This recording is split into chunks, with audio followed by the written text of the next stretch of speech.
Assalamualaikum warahmatullahi wabarakatuh. Alhamdulillahi rabbil alamin. Wassalatu wassalamu ala rasulillah wa ala alihi wa sahbihi wa barik wa sallim. Subhanaka la ilma lana illa ma 'allamtana innaka antal alimul hakim.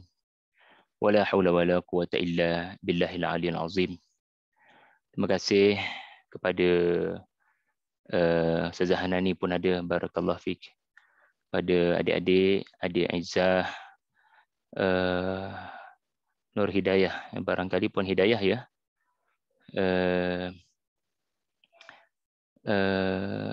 Atau Hidayah yang mana ni? Boleh berkenalan? Assalamualaikum Ustaz. Waalaikumsalam Puan Hidayah. Puan Hidayah bukan dengan Dr. Azrul malam ni? Ya. Ataupun dah berusrah? Tak faham Ustaz saya. Tak apa, it's okay. Saya takut Puan Hidayah sepatutnya dengan Dr. Azrul ataupun Masuk salah link ya? tak apa. Memang dapat link ni ke?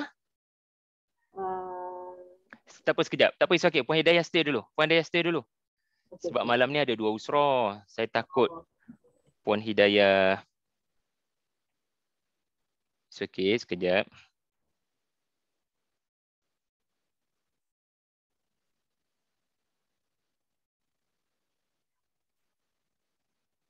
Oh, saya rasa saya masuk salah link. Link yang mungkin salah.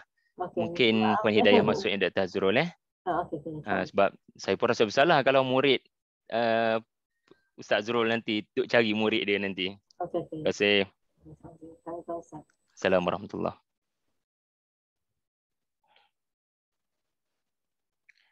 Alhamdulillah, malam ni kita ada Izzah, kita ada musafir dunia. Izzah sihat? Ni boleh bagi respon adik-adik. Musafir dunia, Izzah Ulia ada di sini? Ada. Alhamdulillah. Irdina Hasan dan kita ada Hani. Jadi adik-adik, malam ni kita akan melihat satu kisah yang dilaporkan di dalam Al-Quran dan ia diabadikan Allah Subhanahu Wa Taala di penghujung suratul A'raf, di penghujung surah yang ke-7. Muka surat Al-Quran adik-adik adalah berada pada muka surat 121. Okey. Jadi saya bacakan terlebih dahulu ayat tersebut. Kemudian kita akan sembang, kita akan bincang apakah pengajaran yang praktikal untuk diamalkan dalam kehidupan daripada kisah tersebut. Ya. Ini merupakan kisah yang barangkali adik-adik jarang mendengar ya. Kerana ia bukan kisah Nabi-Nabi. Dalam surah Al-A'raf ni ada banyak kisah Nabi. Hani Irdina, musafir dunia. Dalam surah Al-A'raf ni ada banyak kisah Nabi. Ya. Kita akan bertemu dengan kisah Nabi Nuh, kisah Nabi Hud, kisah Nabi Saleh, kisah Nabi Lut, kisah Nabi Shu'aib dan kisah Nabi Musa. Banyak kisah Nabi-Nabi. Tapi cerita ni tak ada kaitan dengan mana-mana Nabi. Tapi menarik sebenarnya sebab bila adik-adik beriman kepada para anbiya, rukun iman yang keberapa musafir dunia? Beriman kepada Nabi. Baik. Bagus. Yang keempat, Alhamdulillah. Hani, apa maksud beriman kepada Nabi? Mengikut ajaran Nabi. Yes, tepat. Mengikut ajaran Nabi. Hadi. Ini Hadi mana ni? Ya Ustaz, Assalamualaikum. Waalaikumsalam. Hadi Lutfil Hadi ke?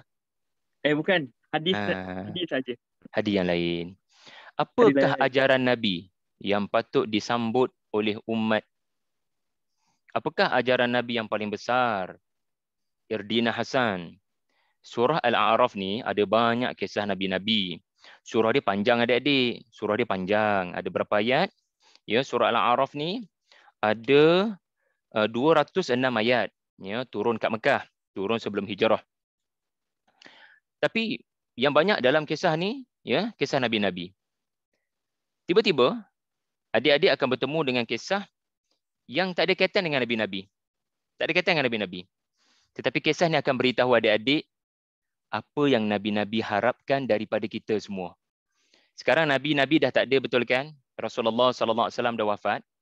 Jadi persoalannya adalah, apa patut saya buat sebagai tanda saya cinta Nabi? Ya, izzah ulia. Apa patut izzah buat sebagai tanda cintakan Nabi? Jadi kisah ni akan beritahu adik-adik. Apakah sunnah yang paling besar ditinggalkan oleh Nabi-Nabi? Dan barang siapa melakukan sunnah ini, ia akan menjadi Ashabul A'raf. Tahu tak surah ni nama apa? Surah kita nak bincang ni surah apa dia? Musafir dunia? Kamu sebut apa?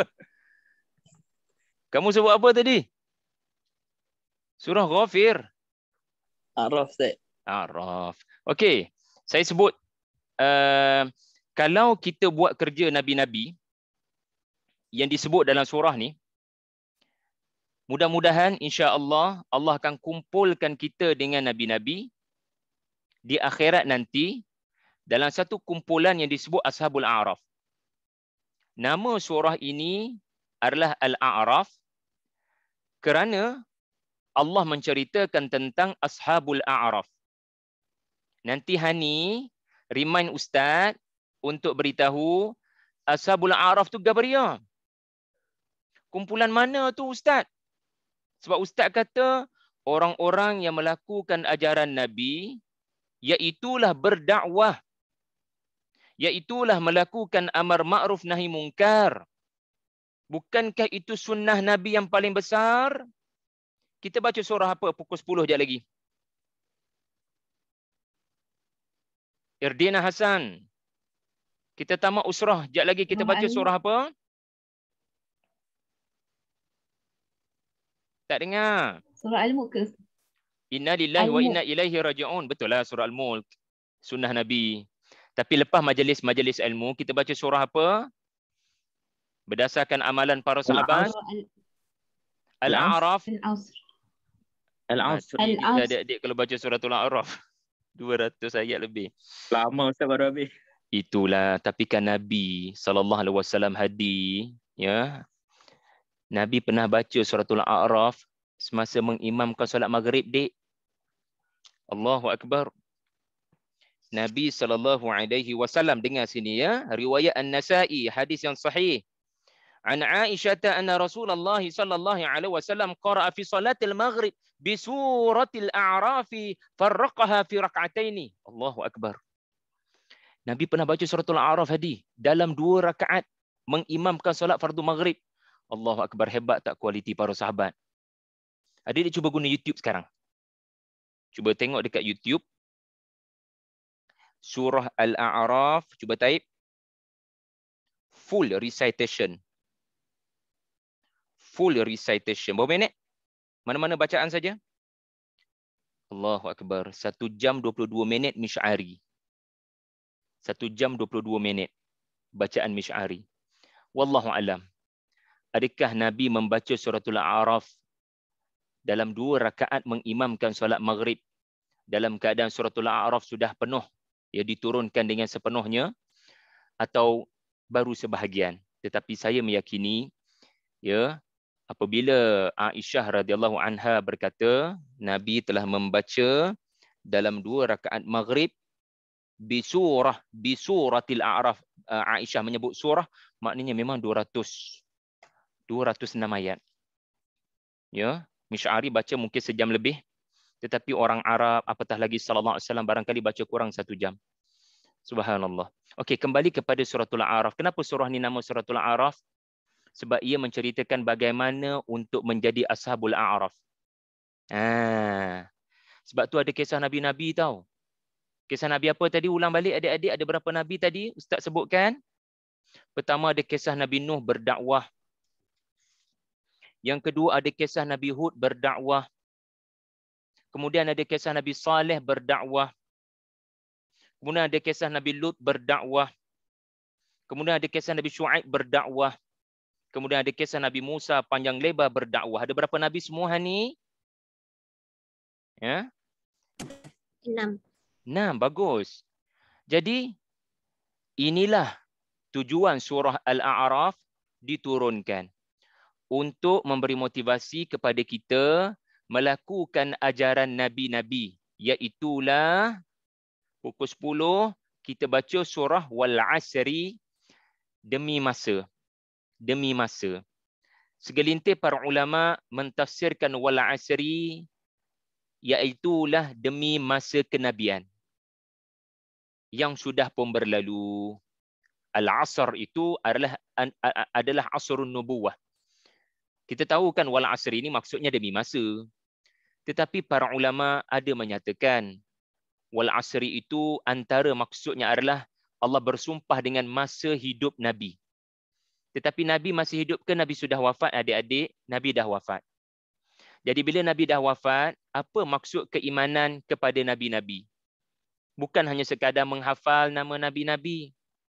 Adam, Idris, Nuh, Hud, Salih, Ibrahim, Lut, Ismail, Ishaq, Yaqub, Yusuf, Ayyub, Shu'aib, Harun. Sampai habis. Bukan sekadar hafal. Tetapi beriman kepada Nabi-Nabi, khususnya sallallahu alaihi wasallam, Wal Asri adalah baca sampai habis. Hadi, surah Wal Asri. Kat situ ada sunnah terbesar Nabi-Nabi yang akan menyebabkan kita mendapat kelebihan sebagai ashabul a'raf. Wa tawasaw bil haqq wa tawasaw bis sabar. Itu dia kisah malam ni. Kisah orang yang tak hidup pada zaman Nabi tetapi meneruskan ajaran Wal Asri, iaitulah ajaran Nabi melakukan amar ma'ruf nahi mungkar. Baik, kita tengok sepintas lalu ayat yang menyebut Ashabul A'raf. Sekadar makluman kepada adik-adikku semua insya-Allah. Kalau kita tengok ya, ada satu ayat dalam suratul A'raf ini Allah cerita tentang Ashabul A'raf berkata, ya, ma aghna ankum jam'ukum wa ma kuntum tastakbirun. Musafir dunia cuba baca sekali lagi. Qalu ma aghna ankum jam'ukum wa ma kuntum tastakbirun. Okey, maksudnya apa Hani? Bacakan terjemahan. Dengan berkata, nampaknya kumpulan kamu yang ramai atau kekayaan kamu yang besar dan juga segala apa yang kamu sombongkan dahulu tidak dapat menolong kamu. Siapa yang cakap ni? Cuba teka adik-adik. Ashabul A'raf. Ashabul A'raf. Mereka cakap kepada siapa adik-adik? Cuba teka. Mereka cakap kepada penghuni neraka. Baik, di manakah Ashabul A'raf ini bersuara? Di tempat yang bernama Al-A'raf sebelum ke selepas penduduk syurga dan penduduk neraka mendapat tempat masing-masing? Cuba teka. Sebelum ke selepas penghuni syurga dan penghuni neraka mendapat tempat masing-masing? Selepas. Selepas tak?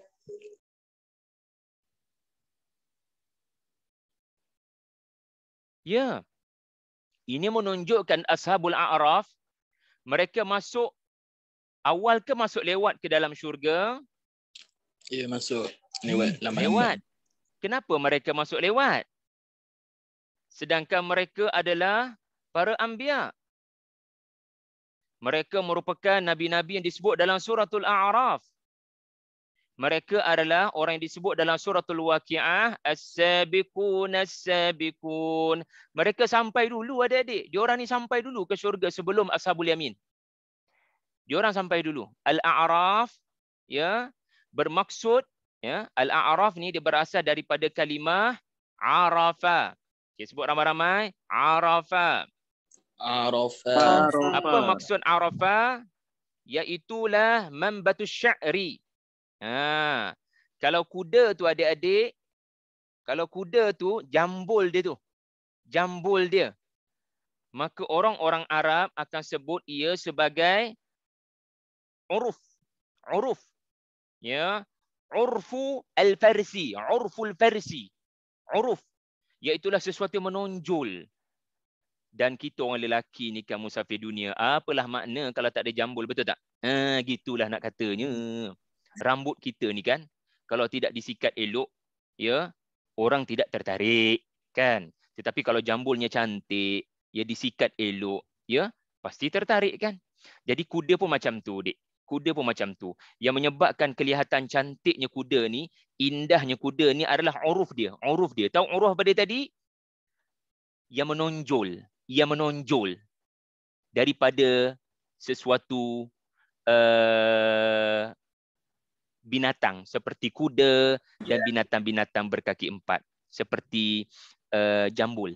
Jadi maksudnya A'raf adalah kumpulan yang menonjol. Kumpulan yang menonjol. Mereka sangat gilang gemilang. Allah bagi mereka sampai terlebih dahulu tapi mereka tak nak masuk ke syurga dahulu. Mereka tak nak masuk dulu. Sebab apa? Kami tak nak masuk, wahai Allah. Kami nak tengok dulu umat kami. Ummati, ummati, ummati. Kami nak tengok dulu umat kami. Lalu Allah pun tunjukkan mereka kepada penghuni syurga dan penghuni neraka. Kepada penghuni neraka, para anbiya ini berkata, Ma aghna ankum jam'ukum wa ma kuntum tastakbirun. Inilah ucapan dakwah mereka di dunia dahulu dan inilah ucapan yang diteruskan oleh Ashabul A'raf di akhirat. Mereka menambah kesakitan ahli neraka. Jadi poin saya adik-adik adalah Ashabul A'raf ya merupakan kumpulan orang-orang yang sampai terlebih dahulu ke syurga. Kedudukan mereka sangat tinggi. A'raf bukan dari sudut kedudukan. Ya, walaupun jumhur para ulama menyatakan A'raf ini adalah orang yang duduk kat tengah-tengah antara syurga dengan neraka. Kita hormati pandangan jumhur. Tetapi saya memilih pandangan ulama minoriti yang menyatakan A'raf berasal daripada perkataan uruf, iaitulah sesuatu yang terkenal dan diiktiraf. Kita pun orang Melayu kata apa? Ada tradisi uruf. Apa uruf orang Melayu yang tak ada pada negara lain? Cuba bagi tahu. Hanya ada di Melayu. Hanya ada di Malaysia. Uruf ni. Tahlil. Bagi contoh. On the way. Tahlil. On the way. Tahlil. Budaya berkata on the way. Apa dia? Allah. Tak baik Apa contoh uruf orang Melayu yang hanya ada pada orang Melayu, tak ada pada orang lain. Memang terkenal orang Malaysia dengan pakaian tersebut, makanan tersebut. Tak ada dekat Turki Budu. Ia hanya uruf orang Kelantan. Katakan begitu. Jadi, adakah itu satu perkara yang menghina atau memulia? Bagi tahu saya. Kalau sesuatu itu ada pada seseorang dan tidak ada pada orang lain, itu namanya uruf. Seperti jambul kuda tadi.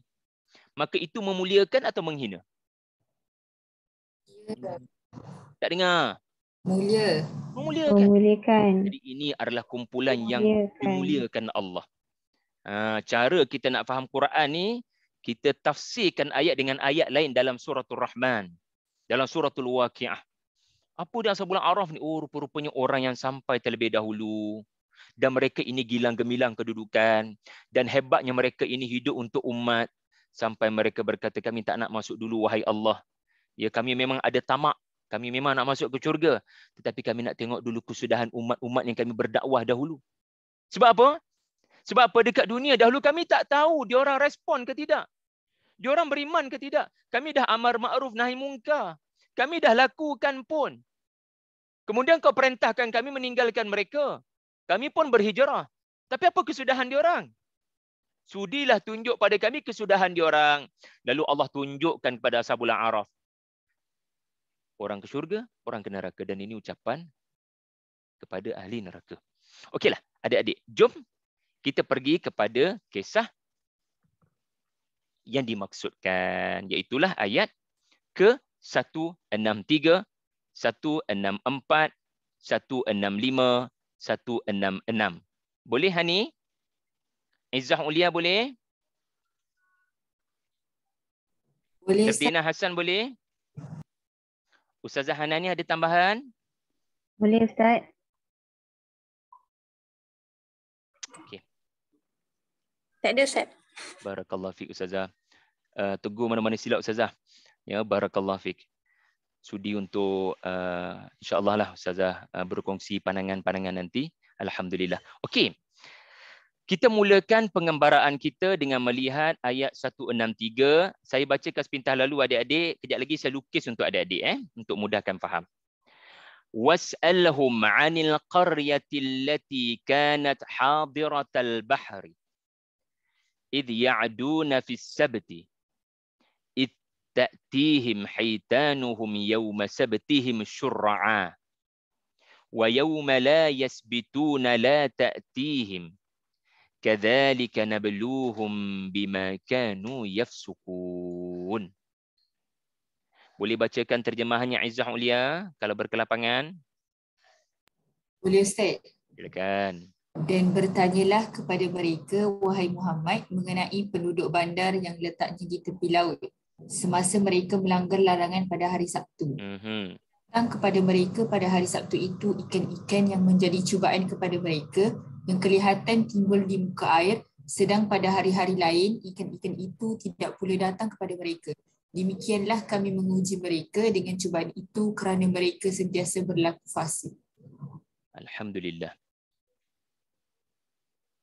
Wa idh qalat ummatum minhum lima ta'idhuna qauman Allahu muhlikuhum aw mu'adzibuhum 'adaban syadida. Qalu ma'dziratan ila rabbikum wa la'allahum yattaqun. Okay, kali ini saya nak minta Irdina Hasan bacakan terjemahan boleh? Boleh Ustaz? Silakan. Okay. Dan maksudnya, dan ingatlah ketika segolongan di antara mereka berkata, mengapa kamu menasihati kaum yang Allah akan membinasakan mereka atau mengazabkan mereka dengan azab yang amat berat? Orang-orang yang memberi nasihat itu menjawab, nasihat itu ialah untuk melepaskan diri dari bersalah kepada Tuhan kamu dan supaya mereka bertakwa. Allahu Akbar. Alhamdulillah. Okay, seterusnya. فَلَمَّا نَسُوا مَا ذُكِّرُوا بِهِ أَنْجَيْنَا الَّذِينَ يَنْهَوْنَ عَنِ السُّوءِ وَأَخَذْنَا الَّذِينَ ظَلَمُوا بِعَذَابٍ بَئِيسٍ بِمَا كَانُوا يَفْسُقُونَ. Okay, Hani, boleh Hani bacakan terjemahan pula? Maka ketika mereka melupakan tidak menghiraukan apa yang telah diperingatkan kepada mereka, kami selamatkan orang-orang yang melarang daripada perbuatan jahat itu dan kami timpakan orang-orang yang zalim dengan azab siksa yang amat berat disebabkan mereka berlaku fasik, derhaka. Okey sekali فَلَمَّا عَتَوْا عَمَّا نُهُوا عَنْهُ قُلْنَا لَهُمْ كُونُوا قِرَدَةً خَاسِئِينَ. Hadi, boleh bacakan Hadi? Mafhumnya, maka setelah mereka berlaku sombong takbur, yakni tidak mengambil indah kepada apa yang telah dilarang mereka melakukannya, maka kami katakan kepada mereka, jadilah kamu kera yang hina. Allahu a'lam.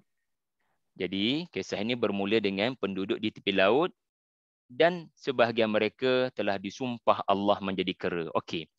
Saya lukis untuk adik-adik untuk mudahkan adik-adik nampak insya-Allah. Okey, cerita ni berlaku di mana? Di tepi pantai, di perkampungan yang ada laut, ya, ada laut. Okey. Okey, ini katakanlah rumah-rumah. Okey, rumah siapa ni adik-adik? Ya.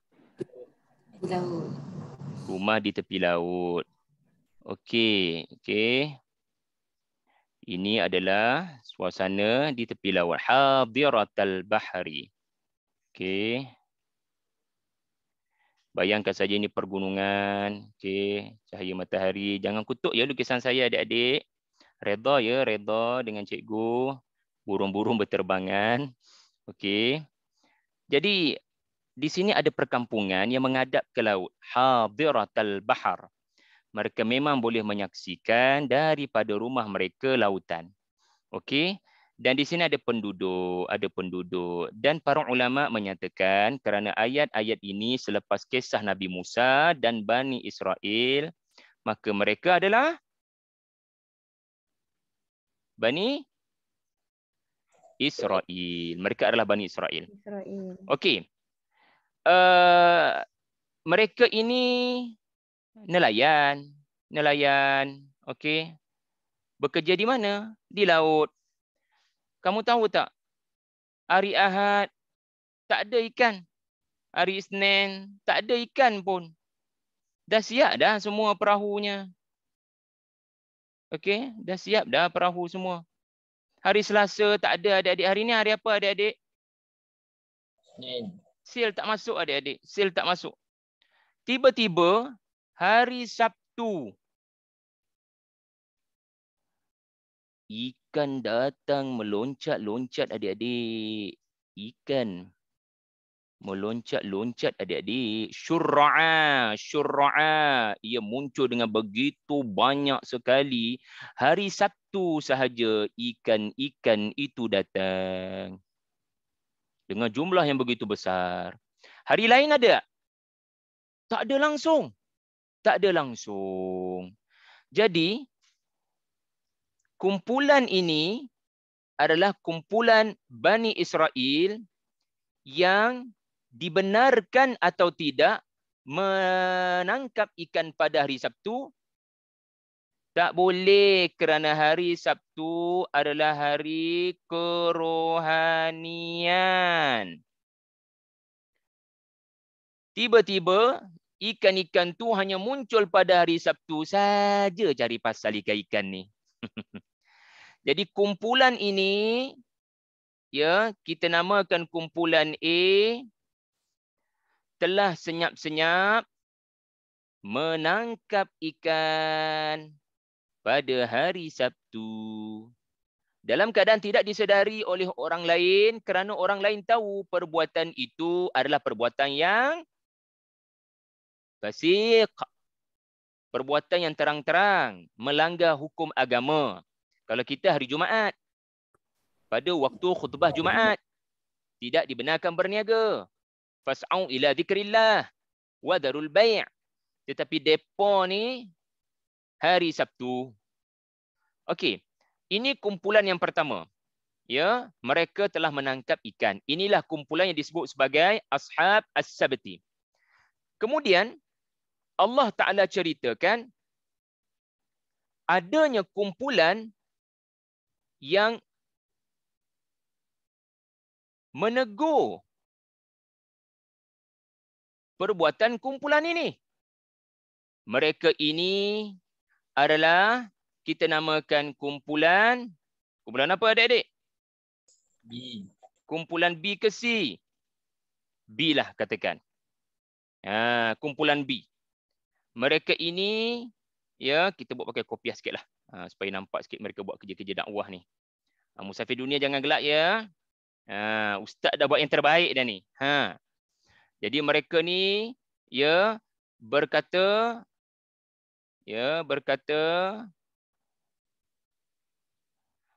ingatlah Allah. Jangan tangkap ikan pada hari Sabtu. Apa nak jadi dengan hampa semua ni? Tiba-tiba ada kumpulan satu lagi. Mereka ni kita namakan kumpulan apa Hani? C. Kumpulan C. Jadi tolong ingat ya nama-nama kumpulan ni.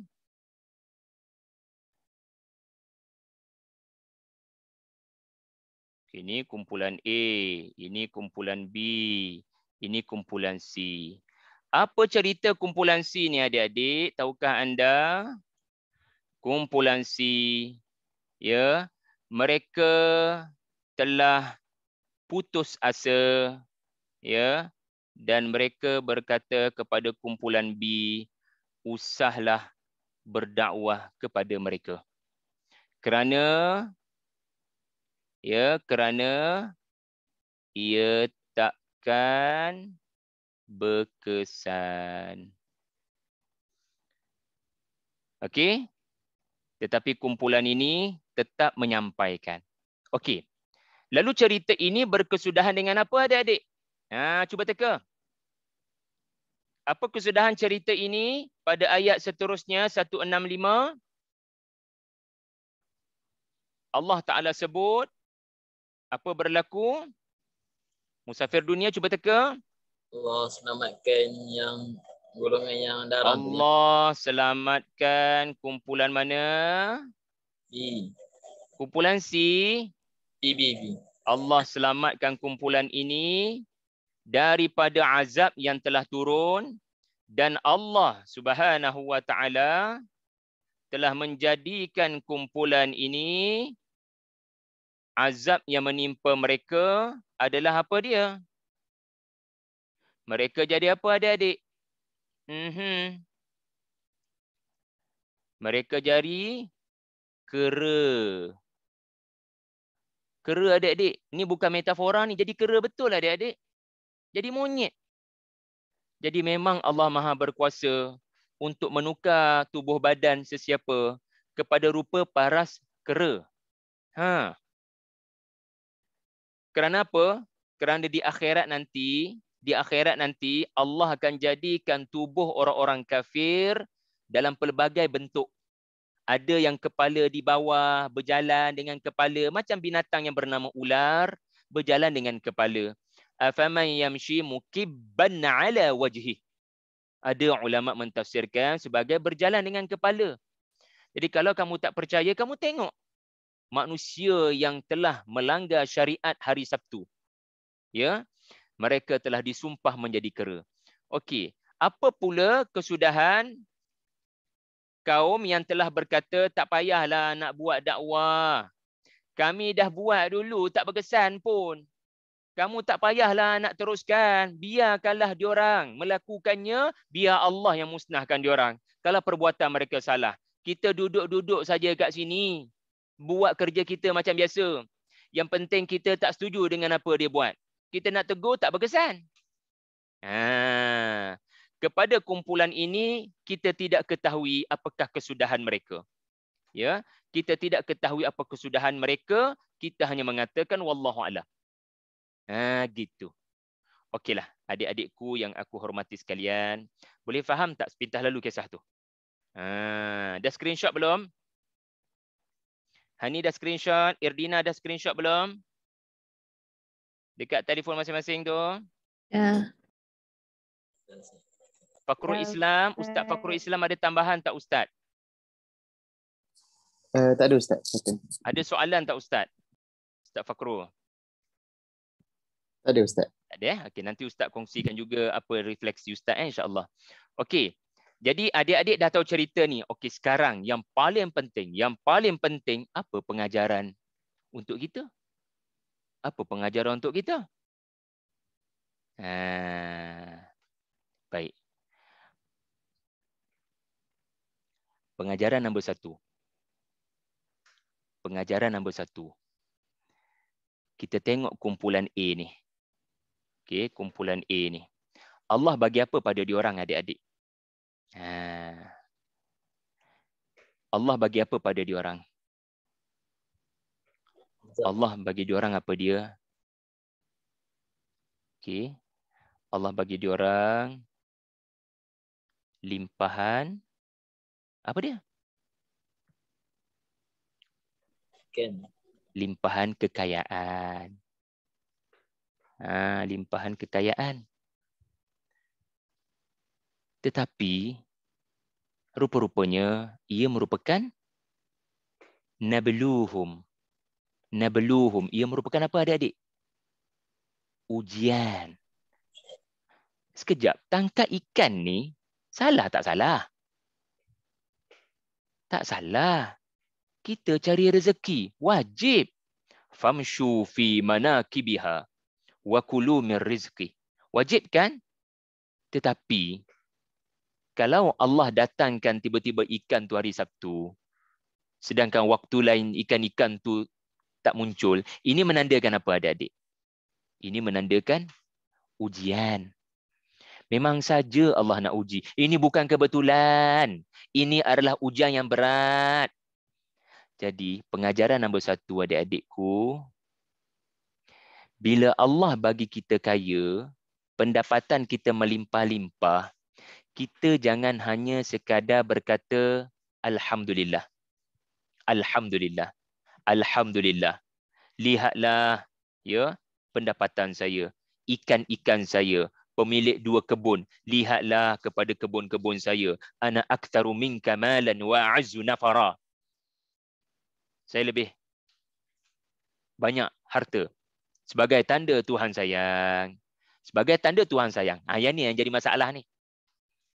Ramai orang beranggapan bila mereka dapat banyak ikan, iaitulah dapat banyak kekayaan, itu tanda asa Rabbi. Apa kata pemilik 2 kebun? Ustaz Fakru boleh bantu saya terlupa lah Ustaz. Alah Ustaz ada di sini. An ya'tiyani khairan. Allahumma salli ala Muhammad. Jannatika wa yursila 'alaiha husbanan. Kan? Bukan itu Ustaz. Munqalaba. Ucapan pemilik 2 kebun. Ucapan pemilik 2 kebun asa Rabb wa ma adhunnu sa'ata qa'imatan wa la irudittu ila rabbi. Bantu saya Ustaz. La ajidanna khairan minha munqalaba. Saya ni tuan-tuan kaya sebab Allah sayang kat saya tuan-tuan. Kalau saya mati sekalipun, saya akan dapat kekayaan di akhirat kelak sebab Tuhan sayang kat saya. Dia akan bagi kepada saya di akhirat kelak lebih baik daripada kekayaan di dunia. Jadi sebenarnya jangan hanya berkata kekayaan itu adalah tanda Allah sayang. Belum tentu tanda Allah sayang. Qarun.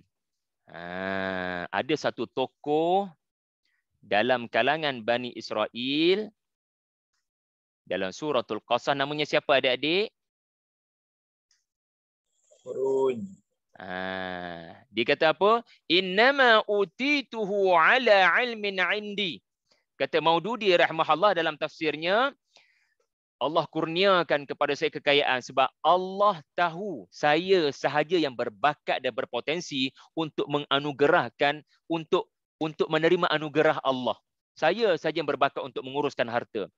Allah beri pada saya sebab saya yang berbakat. Qarun sendiri pun berkata, pemberian ini tanda Tuhan memilih saya dan sayang saya. Jadi adik-adik, kamu semua akan jadi orang yang insya-Allah berharta. Jangan hanya berkata ini tanda Allah sayang. Kamu kena kata ini adalah ujian yang berat. Ini adalah ujian yang berat, saya mesti berhati-hati. Adakah ada larangan Allah sepanjang saya mendapat kekayaan ini? Adakah saya ya'duna fis sabti? Ya'duna fis sabti, melanggar syariat Allah bima kanu yafsukun. Adakah saya ada melakukan jalan orang fasik untuk jadi kaya ni? Berapa ramai orang kata dia kaya tapi dia kaya dengan menindas orang, dia menjadi mutaffifin. Berapa ramai orang kaya menggunakan kaedah riba. Berapa ramai orang kaya tetapi dengan kata rasuah. Berapa ramai orang kaya cara dia kaya langsung tidak syar'i. Berapa ramai orang kaya menunjuk-nunjuk kekayaannya lalu berkata ini semua nikmat daripada Allah. Dia tak sebut pula kepada keraut dia dalam dewan tu. Ini juga ujian yang berat. Saya risau saya tak lulus tuan-tuan. Doakan saya. Jadi sepatutnya ucapan orang beriman adalah ini adalah nikmat daripada Allah dan ia adalah ujian daripada Allah. Ada orang gagal, ada orang berjaya. Saya berharap saya berjaya dengan ujian ini. Okey, itu nombor 1 kita belajar. Boleh faham tak adik-adikku? Adik-adik boleh faham ke? Faham Ustaz. Cik Saida ada tambahan Cik Saida? Tak ada Ustaz. Barakallahu fikum. Okey. Pengajaran kedua, ya, yang saya nak adik-adik beri perhatian, ya. Mari kita lihat kumpulan yang kedua ini. Kumpulan yang kedua ni. Kalau tadi kumpulan yang pertama, ya, kumpulan yang pertama. Kita belajar dari sudut limpahan kekayaan. Okey. Kumpulan yang pertama. Okey, mari kita cuba fikir sejenak kumpulan yang kedua ni. Apa pengajaran dia? Siapa nak cuba? Silakan. Apa perasaan diorang apabila kumpulan C berkata sesuatu kepada kumpulan B? Kumpulan amar ma'ruf nahi mungkar. Apa perasaan diorang? Jadi berputus asa. Boleh jadi mereka terasa hati macam kamu kata tadi, terlintas di fikiran mereka nak berputus asa. Kalau setakat dimaki oleh kumpulan A ni, kalau setakat dimaki oleh kumpulan A ni tak apa lagi. Ya, ikut kami lah. Kami nak buat apa? Jaga tepi kain orang. Buat apa? Masing-masing lah. Ya. Tetapi yang kumpulan C ni pun psycho juga. Dan kamu tahu apa kata dia orang? Allahu Akbar. Mereka kata, kalau Allah tak suka perbuatan diorang, maka Allah pasti musnahkan mereka. Kalau Allah tidak suka perbuatan mereka ini, Allah pasti musnahkan mereka. Jadi biarkan mereka diuruskan Allah. Kamu tu siapa? Kami ni dah tengok dah diorang ni. Berkali-kali peringatan sudah diberi. Langsung tidak diendahkan. Jadi, kamu berdakwah buat apa? Kalau tak bagi kesan. Baik duduk kat rumah, jahit baju. Buat benda boleh create profit. Daripada sibuk-sibuk nak bagi nasihat kat orang. Tetapi kumpulan B berkata apa dia? Kumpulan B kata apa? Kumpulan B berkata, ya, satu perkataan yang sangat bagi saya keramat, di mana mereka berkata, ya, saya harap adik-adik boleh hafal ayat ini, iaitulah, ya, ma'dziratan. Okey, apa lagi? Ma'dziratan, ayat 164 tu. Ila rabbikum. Ila rabbikum. Ma'dziratan ila rabbikum. Apa maksudnya? Kami berdakwah, kami beri peringatan kepada mereka, ya, bukan untuk mengubah mereka. Kami tahu ucapan kami sebagaimana orang-orang sebelum kami tidak pun mengubah manusia, tetapi sekurang-kurangnya kami dapat berlepas diri daripada soal siasat yang begitu lama di padang mahsyar bila Allah bertanya, ma'dziratan ila rabbikum. Subhanallah. Inilah mindset bila berdakwah. Adik-adik tahu tak? Ya. Kenapa ramai para anbiya Allah abadikan ucapan mereka walaupun tidak ada pun yang beriman melainkan sedikit. Nabi Nuh yang diceritakan sebagai nabi yang pertama sekali dalam suratul A'raf. Berapa lama Nabi Nuh berdakwah, adik-adik? 950 tahun, adik-adik. Tetapi berapa orang beriman dengan baginda? Wa ma amana ma'ahu illa qalil. Sikit sangat yang beriman. Tetapi adakah Allah menilai kepada pendapatan? Tidak, Allah tidak menilai kepada natijah. Kerana Nabi Nuh nak ajar kita, dalam dakwah, kamu kena lihat faedah dakwah kepada diri kamu. Kemudian, barulah faedah dakwah itu kepada orang lain. Adik-adik tengok elok-elok ayat 164. Adik-adik tengok elok-elok ayat 164 tu, saya paparkan pada adik-adik semua. Diorang sebut benefit kepada diorang dulu ke atau benefit dakwah kepada orang lain yang mereka dakwahkan? Diri dulu. Mereka sebut manfaat dakwah itu kepada diri diorang dahulu ke atau kepada orang lain? Diri dulu. Diri diorang dulu. Diri diorang dulu. Ma'dziratan ila rabbikum.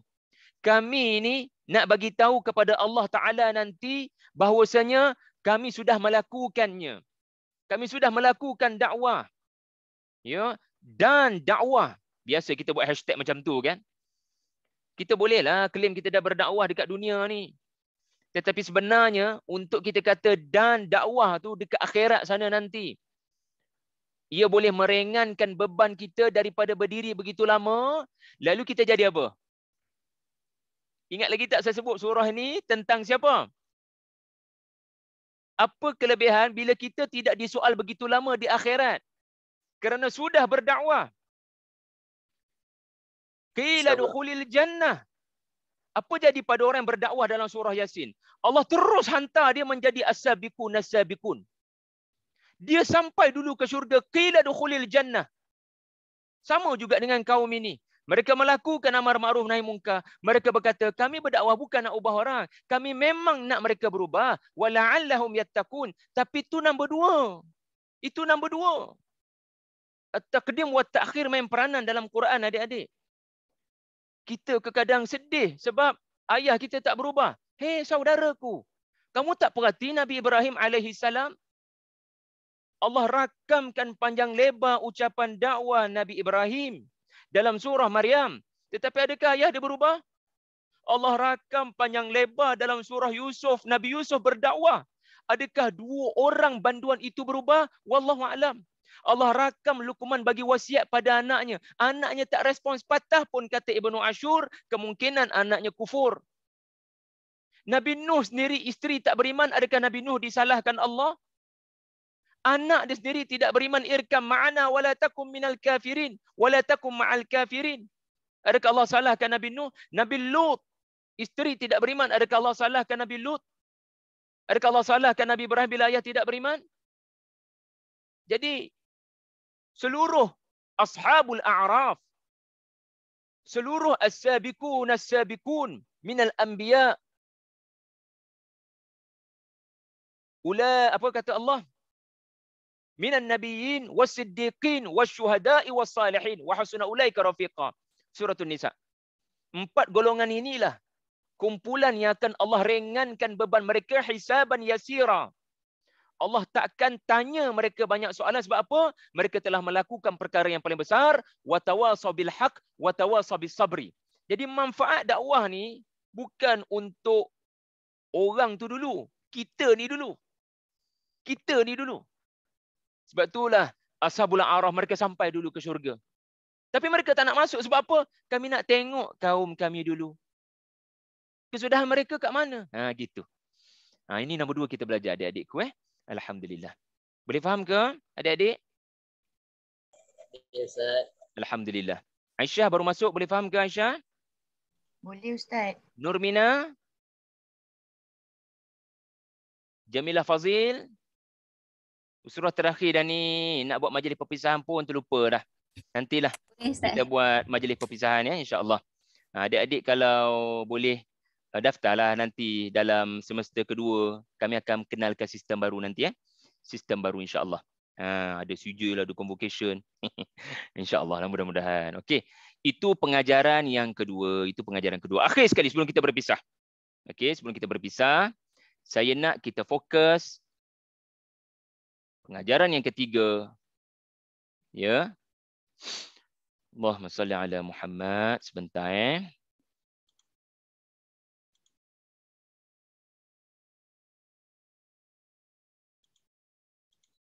Itu saja adik-adik.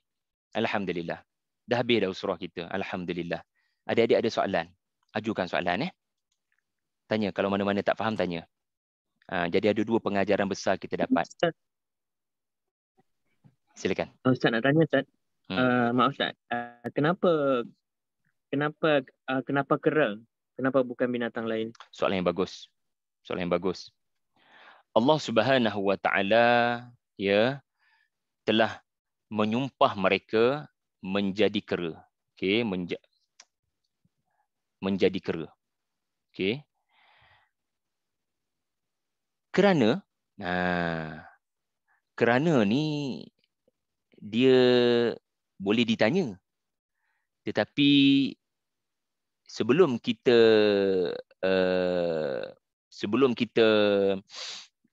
mendapat jawapan, kita kena ada satu prinsip, Allah Maha berhikmah dalam setiap kelakuan dan dalam setiap kun fayakun. Okey, Allah Maha berhikmah menjadikan binatang daripada Yahudi Bani Israel ini sebagai kera kerana pasti ada hikmah. Lalu kita sendiri kena kaji di zoo negara. kita sendiri kena kaji. Apa perangai kera yang mirip dengan Yahudi? Dalam banyak-banyak binatang, Allah sumpah mereka menjadi kera. Adik-adik kalau boleh, jangan lupa untuk follow Ustaz Zulkhairi Muhammad Noor. Ini sahabat saya ni. Beliau banyak mengkaji. Antara kajian beliau adalah binatang-binatang di dalam Al-Quran. Jadi ada sebab Allah sebut kera ataupun kiradah. Kiradah. Adik-adik rasa apa perangai kera yang memberikan peringatan kepada kita? Ambil saja pepatah Melayu yang ada menyebut kera. Kera yang mendapat bunga. Bagai kera mendapat bunga. Okey. Bagai kera mendapat bunga. Apa yang kita boleh belajar daripada pepatah itu?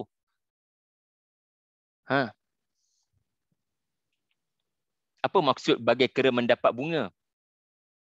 Saya pun dah terlupa ni Fakrul, Saidah. Apa maksud bagai kera mendapat bunga? Tak silap dia macam tak appreciate benda tu Ustaz. Dia tak tahu nilai bunga tu. Yes. Mathalul ladzina hummilut Taurah thumma lam yahmiluha kamathalil himar.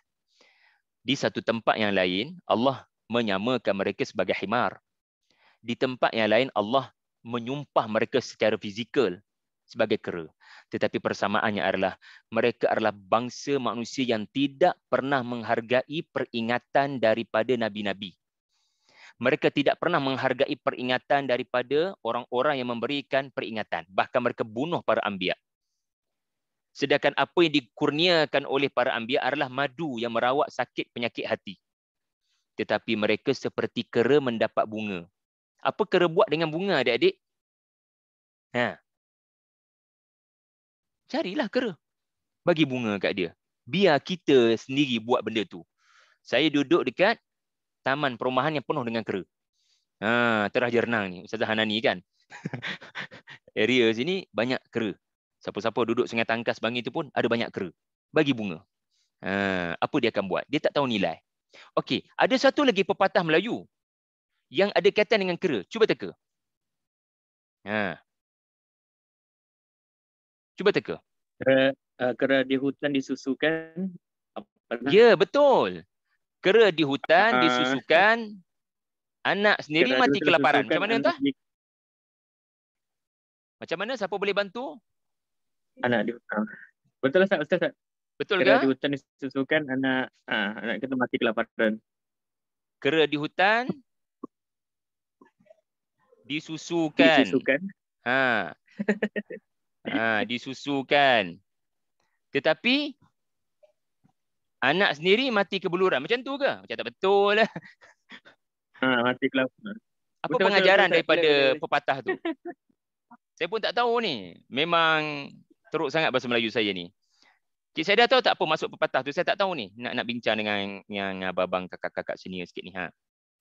Nurmina tahu apa maksud pepatah tu? Kera di hutan disusukan, anak mati kelaparan. Betul ke? Cuba Google elok-elok.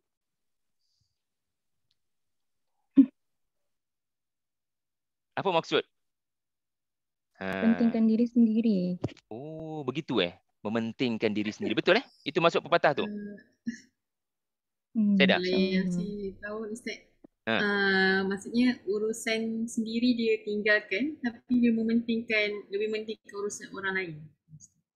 Urusan sendiri dia abaikan, dia mementing urusan orang lain. Tak kena pepatah tu kalau macam tu. Dia terlalu mementingkan orang lain, diri sendiri, anak sendiri pun ditinggalkan macam tu. Betul ke itu masuk pepatah tu? Cuba semak ada tak pepatah lain?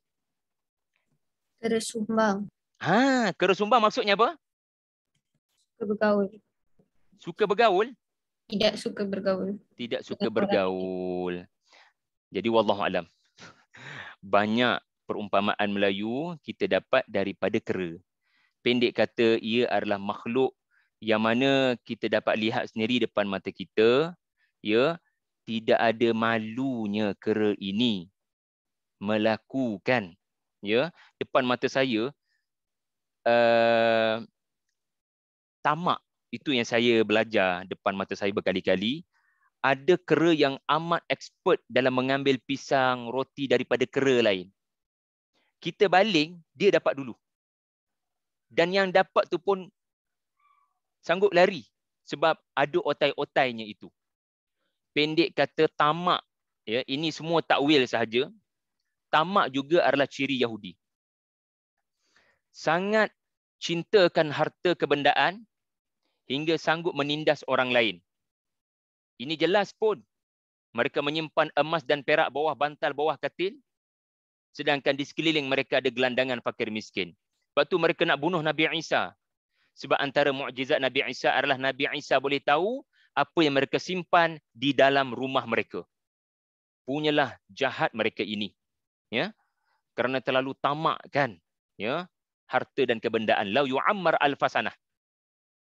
Lau yu'ammar alfasanah. Mereka kalau boleh nak hidup 1000 tahun. Jadi saya berhenti setakat tu dulu. Saya nak bagi peluang kepada siapa yang ada di sini, Ustazah Hanani, kalau ada tambahan, ada persoalan silakan.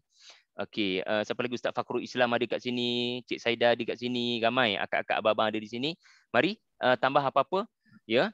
Cuma saya harap dua benda yang saya sebut tadi benar-benar diingat betul-betul, ya. Pertama apa dia? Ya. Pertama saya paparkan pada adik-adik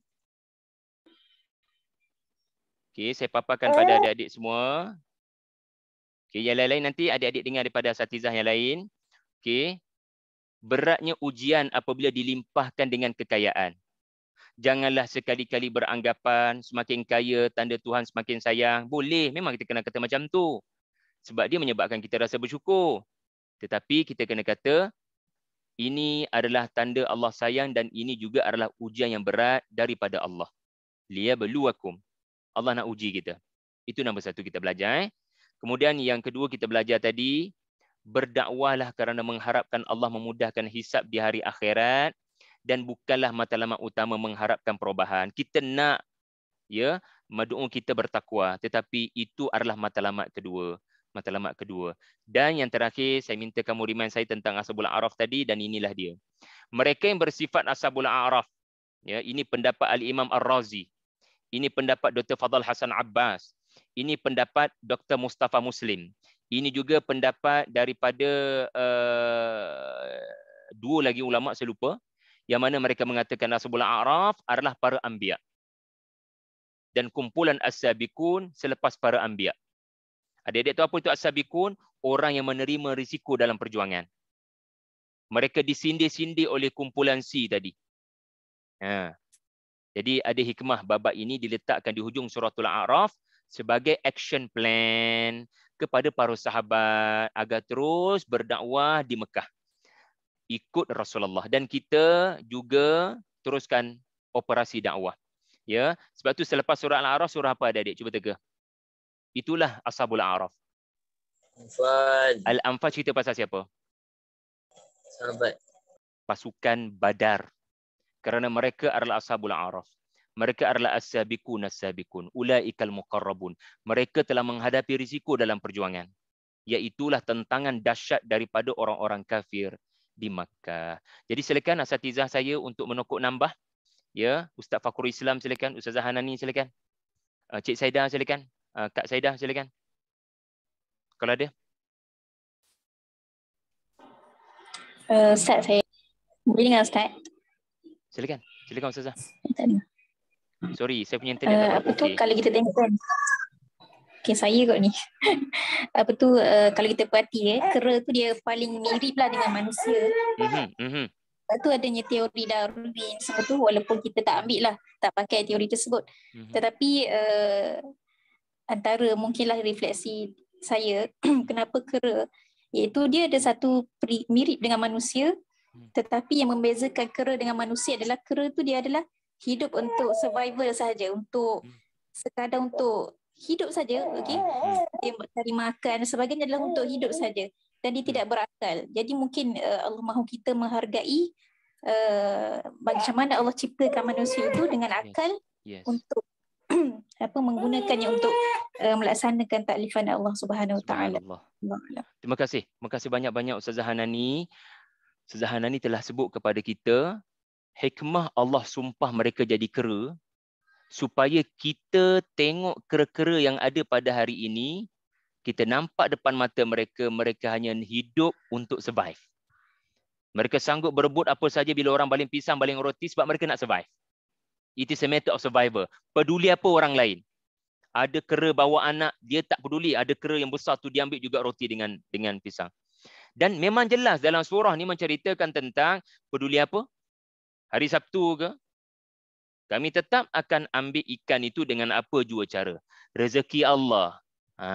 Rezeki Allah. Masing-masing kata begitu. Okey. Okey. Yang lain silakan. Kalau hidup sekadar hidup, babi di hutan juga hidup. Kalau bekerja sekadar bekerja, kera juga bekerja. Allah, terima kasih Kak Saidatul ya kerana berkongsi pesan-pesan Buya Hamka. Banyak berubah ya Cik Saidah selepas pergi ke Jejak Tarbiyah ya. Barakallah fiik kepada Kak Saidah. Okey, Ustaz Fakhrul Islam please, Ustaz. Satu sudut pandang yang tidak kami sangkakan, silakan. Saya mungkin melihat sisi yang berbeza, Ustaz.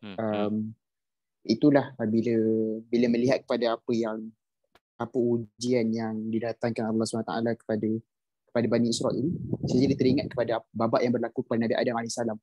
Yang mana antara perkara yang kita belajar adalah kita sering memandang satu perkara yang Tuhan larang berbanding limpahan nikmat yang Tuhan berikan. Macam contoh dalam kisah Nabi Adam, yang Allah larang adalah mendekati pohon, tapi perkara-perkara lain semua didapati. Jadi begitu juga dengan Bani Israel yang Allah uji. Ada banyak lagi nikmat yang mereka boleh dapatkan, tapi mereka nak fokus kepada perkara yang Allah larang. Jadi terkadang dalam kehidupan kita cenderung memandang kepada satu perkara buruk sehingga kita lupakan terlalu banyak perkara-perkara baik yang Allah berikan kepada kita. Dan antara perkara yang kita belajarlah dalam bagi setiap nikmat itu ada ujian. Kadang-kadang kita sangka nikmat ini sekadar perkara-perkara yang kita suka. Tapi rupa-rupanya perkara-perkara yang kita sangka tidak baik bagi kita pun itu satu nikmat yang rupa-rupanya ada ujian di sebaliknya. Wa asa an takrahu syai'an wa huwa khairul lakum.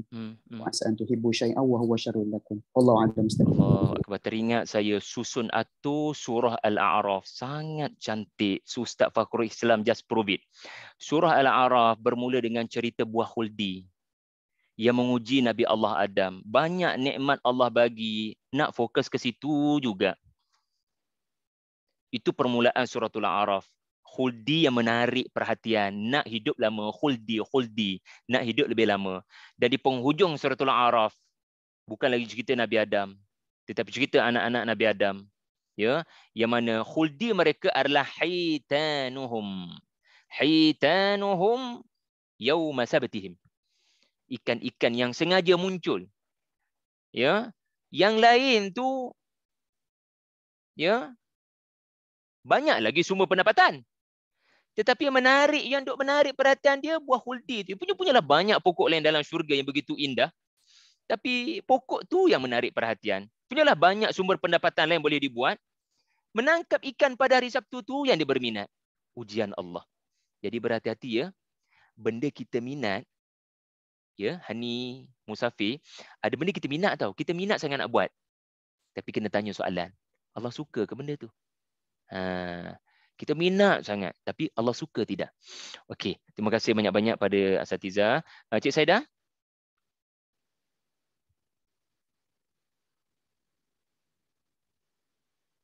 Satu lagi persamaan, saya nak tutup dah ni tapi tak tahulah apa dah berlaku ni. Di permulaan suratul A'raf, Iblis menyalahkan Allah. Fabima aghwaytani, karena engkau telah mentakdirkan kesesatanku. Kesesatan saya ni adalah takdirmu wahai Tuhan. Tengok ucapan Iblis. Dalam suratul A'raf, di permulaan. Kesesatan ni takdir Tuhan, okey. Bukan saya nak, Tuhan yang dah takdirkan. Pernah dengar tak dialog macam tu daripada kawan-kawan korang? Saya ni nak jadi baik tapi dah takdir kot macam ni. Nak buat baik, kawan ajak pergi buat benda tak senonoh pula dah. Memang saya ditakdirkan macam ni kot. Hati-hati.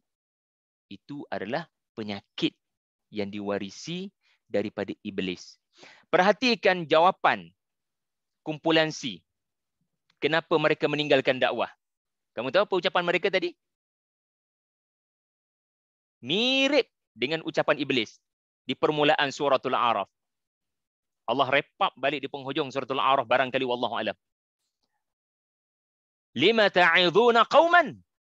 Kenapa nak bagi peringatan kepada kaum yang mana kalau Allah Ta'ala murka pada mereka, Allah akan uruskan mereka. Kenapa kita nak buat benda yang tak bagi manfaat pada diorang? Kita dah cuba, diorang tak nak berubah. Biarlah. Biar Allah yang buat. Bukan kita. Sebab dia yang pegang hidayah ni. Diorang tu kamu bagilah tazkirah banyak-banyak pun kalau Allah dah takdirkan tak dapat hidayah, dia tetap tak dapat hidayah. So tak payahlah nak buat dakwah-dakwah ni. Kan mirip tu. Kan mirip tu. Ini berhati-hati adik-adik daripada kita meletakkan tanggapan yang salah kepada Allah Subhanahu Wa Taala. Allah memberi hidayah.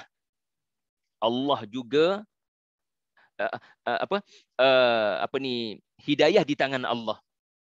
Ya, tetapi manusia mesti memilih dan bersungguh-sungguh untuk memilih jalan. Antara jalannya adalah mendengar peringatan. Mendengar peringatan. Never blame the God. Jangan bermain dengan blaming God, blaming game. Menyalahkan ini satu sikap yang tak baik, termasuk kepada pendakwah. Jangan kata dia tu dah tak dapat hidayah, memang tak ada peluang dah nak dekati dia. Ya, wallahu alam. Itu satu benda yang menarik saya temui lah. Okey, kita nak tutup dah. Cik Saidah ada? Oh, tak ada Ustaz. Terima kasih. Kita mulakan daripada Hadi. Hadi ada tambahan? Ya Ustaz. Cuma itulah, terima kasih untuk pencerahan malam ni. Hadi dah ikut usrah ke sebelum ni? Ikut. Hadi Saya usrah siapa? Ustaz Syami. Ustaz Syami. Allahu Akbar. Ustaz Syami. Sudah cukup dah pun dengan Ustaz Syami. Tapi kamu hadiri lagi malam ni ya. Barakallah. Bagus adik Hadi ni. Bagus. Dia tak puas tak? Dia macam Ustaz cakap kan, ada dalam buku tak satu dia kata Quran ni kita kaji, kita gali, dia takkan puas. Dia macam mungkin menarik macam tu. Dia dengar ulang-ulang pun dia tak boring. Hadi, kamu orang Sabah bah? Sabah, Tawau. Tawau jauh kamu. Kamu di Tawau sekarang tak, UPM. Oh, UPM. Okey. Terima kasih Hadi. Terima kasih Erdina Hasan. Erdina Hasan. Nak dengar ni ucapan penutup ni adik-adik ni macam mana? Ada kesan tak daripada usrah tadi? Usrah tadi pula dah. Cerita tadi. Ada belajar sesuatu tak? Ada dengar ke suara saya? Tak dengar. Alhamdulillah, apa yang saya dapat daripada usrah ni, saya dapat banyak benda lah. Alhamdulillah. Walaupun hanya, tak dengar. Dengar. Saya yang ada masalah lain, teruskan. Alhamdulillah. Walaupun hanya 4 ayat yang Ustaz. Okay. Sebab kat sini lain, dia lagu ni internet sendiri kan. Okay.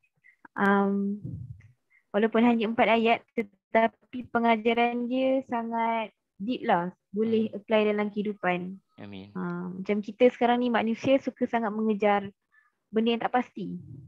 Sedangkan syurga tu benda yang pasti, cuma kita kena usaha sikit je lagi, insyaAllah. Bukan pandangan manusia yang kita kejar. Ataupun itulah nikmat dunia ni hanya sementara kan. Itu je Ustaz. Terima kasih Erdina Hasan. Aisyah Azamuddin, ya, di Dataran Merdeka saya tengok tu, silakan. Banyak benda lah kot yang saya belajar sebab daripada benda yang banyak tak tahu. Jadi banyak benda yang tahu dan belajar, dan banyak belajar lah. Lepas tu at the same time, walaupun tak banyak, maksudnya saya dapat banyak kan, tapi walaupun saya dapat tahu sikit-sikit pun dia macam satu benda, satu nikmat lah kan. Dapat share dekat kawan-kawan, kenalan-kenalan yang terdekat lah macam tu. Terima kasih Aisyah. Jamilah Fazil. Jamilah ni antara yang committed ya, bagus. Minta maaf tadi Ustaz masuk lambat sikit. Tak ada masalah. Pengajaran yang untuk hari ni banyaklah saya dapat.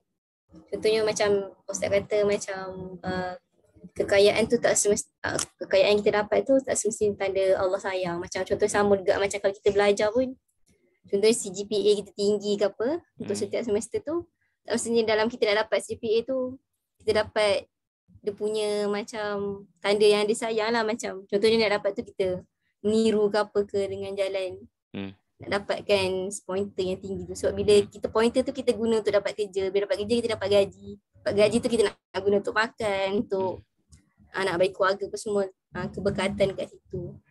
Mungkin orang yang lain tak tahu kita buat apa-apa untuk dapatkan macam kita rider ke apa ke dalam nak siapkan assignment ke apa. Mungkin orang lain tak tahu kita guna jalan tu ke, kita tak tahu, tak sedar. Kat situ pengajaran yang saya dapat lah. Alhamdulillah. Jangan hidup kita sebagai siswa tidak ubah seperti kera. Semua perkara hanyalah untuk hidup, semata-mata nak hidup. Pangkat, kedudukan, hanya semata-mata nak lebih kaya daripada orang lain. Itu bukan tujuan kita hidup, insya-Allah. Terima kasih Jamilah. Hani daripada tadi on kamera. Terima kasih banyak Hani, bagus. Saya belajar samalah. Kalau nikmat tu kita ingat tu nikmat, rupanya ujian. Kita sentiasa beringat dengan segala perintah Allah. Lagi satu saya nak tanya, kalau kan Ustaz kata dakwah untuk maksudnya bolehkah kita dakwah semata-mata untuk kita lepas daripada akhirat? Maksudnya kita tak ikhlas pun. Apa maksud ikhlas? Adakah saya berdakwah untuk mendapat ganjaran di akhirat itu bermaksud tidak ikhlas?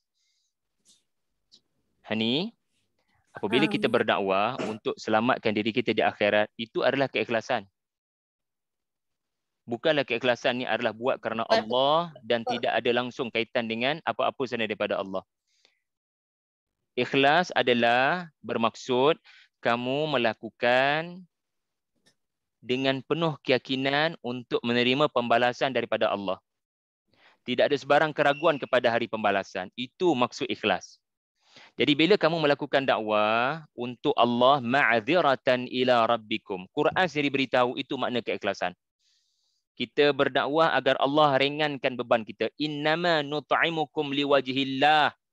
Kami bagi sumbangan ni agar kami dapat melihat wajah Allah. Jadi adakah itu tidak ikhlas? Itulah keikhlasan. Bila kita melakukan sesuatu, kita hubungkan dengan akhirat. Hani boleh? Boleh. Walaupun kita tak suka orang tu. Ya? Walaupun kita tak suka orang tu. Walaupun kita tak suka, dan memang susah nak berdakwah pada orang kita tak suka, sebab tu kena betulkan niat. Ya, kalau kita berdakwah agar dia suka, memang kita takkan melakukan dakwah. Gitu. Okey, Izzah Mulia. Ustaz, hari ni saya belajar banyak benda. Alhamdulillah. Alhamdulillah. Cuma yang paling terkesan untuk hari ni adalah bila Ustaz cakap tentang ma'ziratan ila rabbikum. Maksudnya kan saya dah mengalami keadaan yang di mana macam mana nak cakap sekarang saya tengok saya dan surrounding saya banyak yang macam nak dakwah sebab kita nak ubah orang tu, tapi sebenarnya hakikat yang sebenar-benarnya hidayah tu kan kuasa Allah. Jadi itu sebenarnya bukan main utama. Main utama dia adalah macam Ustaz cakap tadi, sepatutnya kita kena rasai dulu kenikmatannya dakwah tu, baru dan kita buat tu sebenarnya untuk diri kita, baru kita boleh sampaikan dengan setelah Ustaz. Terima kasih Izzah. Sebab tu kita buat usrah supaya adik-adik macam Izzah dan semua dapat berkongsi macam mana pengalaman hidup adik-adik hadapi ya di UKM, di mana-mana sahaja, rupanya ada kena-mengena dengan ayat Al-Quran. Lalu kita dapat rasa Al-Quran berbicara tentang kehidupan kita. Itulah matlamat tadabbur. Al-Quran berbicara bukan hanya tentang orang zaman dahulu kala, tetapi Al-Quran berbicara tentang kehidupan saya. Musafir dunia, akhir sekali silakan. Banyak saya belajar dan tentang dakwah ni untuk manfaat diri kan. Saya teringat dah satu ayat surah At-Taubah, dia sangat relate dengan apa yang dengan pengajaran yang Ustaz sebut tu. Ayat 105. 105 surah At-Taubah. Bismillahirrahmanirrahim. Wa qul i'malu fasayarallahu amalakum wa rasuluhu wal mu'minun. Maksudnya beramallah kamu kan. Maka Allah akan melihat amal kamu dan Rasul orang-orang mukmin pun akan melihat. Maksudnya kita diperintahkan untuk beramal je. Maksudnya hasilnya Allah akan lihat. Maksudnya Allah akan menilai kita bukan pada hasil dia, berapa ramai orang yang berubah, berapa orang yang akan join, berapa orang yang akan ikut kita, tapi berapa banyak usaha kita. So memang sangat relate lah dengan walaupun orang yang tegur tu kita nampak macam dia ni tak ada kerja ke, macam orang tak berubah pun, tapi dia faham memang usaha dakwah yang dia buat tu memang Allah akan lihat. Dan memang itulah sebenarnya yang dia nak tunjuk dekat Allah. Dia dah buat something untuk diri dia dan harapnya kepada orang lain. So memang itulah Ustaz, kita kena betulkan mindset lah. Maksudnya memang beramal lah, walaupun apa yang jadi kita tak beramal, walaupun orang tak. Alhamdulillah. Terima kasih Musafir Dunia, terima kasih semua. Mudah-mudahan ada rezeki kita bertemu lagi dan berbincang-bincang tentang Al-Quran. Saya dah kebetulan kamu tolong screenshot, ambil gambar ramai-ramai ni sebab sampai ke sudah laptop Lenovo saya tak tahu nak buat screenshot macam mana. Okey, jom. Ustaz Fakrul kalau berkelapangan boleh onkan kamera, ya. Siapa-siapa lagi yang free boleh on kamera, yang tak boleh tak apa, is okey. So Izzah, okey, Izzah ada di situ. Saya nak kenal Fakrul, free tak? On kamera lah kalau boleh. Okey, Ustaz Fakrul ada di situ. Siapa lagi di sana? Okey, siapa ada di sana? Hadi yang mana satu? Oh, ni Hadi. Allahu Akbar. Hadi, ya. Okey, silakan Saidah. Yang lain-lain tak apa, is okey, no problem. Sudah Saidah? Okey, sekejap Ustaz. Okey, ready semua orang? Okey. 1, 2, 3. Sekejap. Saya tertekan. Okey. Jap. Okey dah, sekali lagi.